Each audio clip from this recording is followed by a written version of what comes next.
굿모닝 뉴스의 박형준입니다. 저희가 운전하는 자동차에는 계기판이 있습니다. 계기판의 역할은 차의 상태를 운전자에게 알려 안전을 지키게 하는 거죠. 계기판에 불이 들어오면 기계적으로 이상이 있다는 워닝을 알려줍니다. 그러면 어떻게 해야 할까요? 가까운 정비소나 딜러에 가서 점검을 해서 문제를 해소하는 것이죠.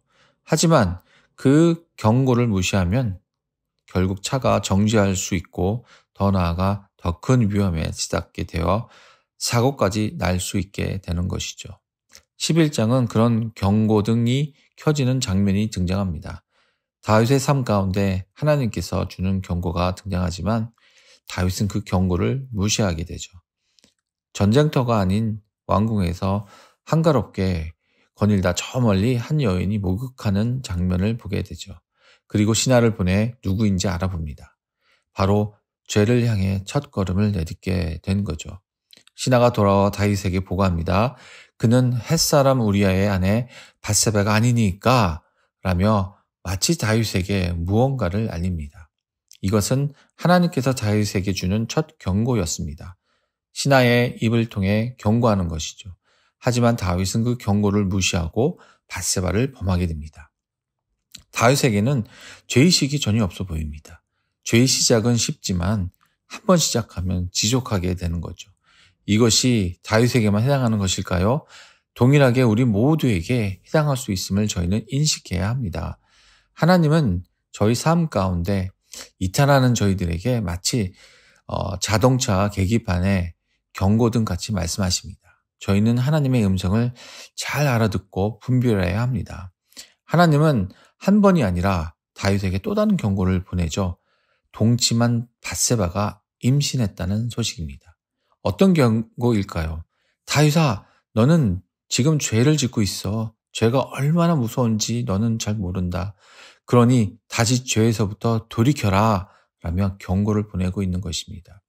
다윗이 이 두 번째 경고를 무시하지 않고 회개했다면 어떻게 되었을까요?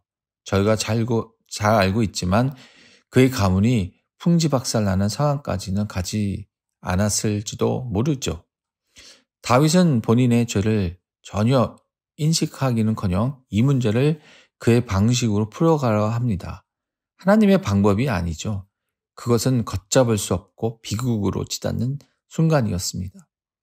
다윗은 밧세바의 임신 소식을 듣는 순간 돌이키기는커녕 오히려 그의 죄를 덮으려 했습니다. 바로 밧세바의 남편 우리아를 불러 아주 교묘하게 은폐하려 했고요.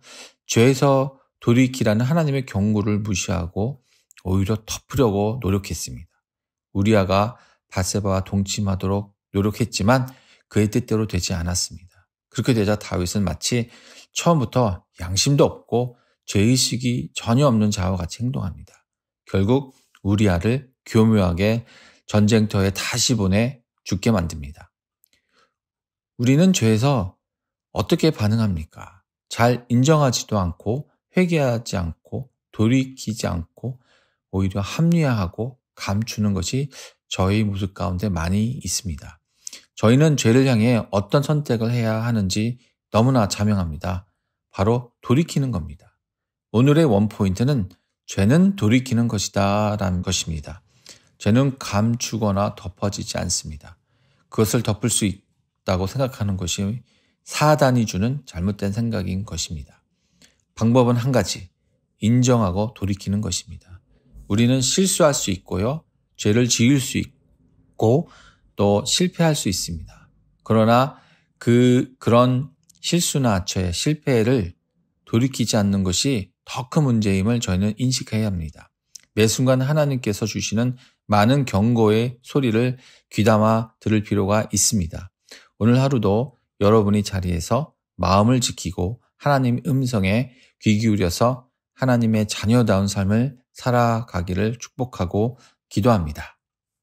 하나님 아버지, 저희 하나님 아버지 되어주심 감사드립니다. 저희는 주님의 전적인 은혜로 구원받고 하나님의 자녀가 되었습니다. 아직 저희는 연약합니다. 저희가 죄 가운데 나아갈 때 죄에서 바로 돌이킬 수 있도록 힘을 주시옵소서. 늘 하나님의 말씀, 기도, 성령의 충만함으로 살아갈 수 있게 하옵소서. 모든 것 감사드리며 예수님의 이름으로 기도드립니다. 아멘.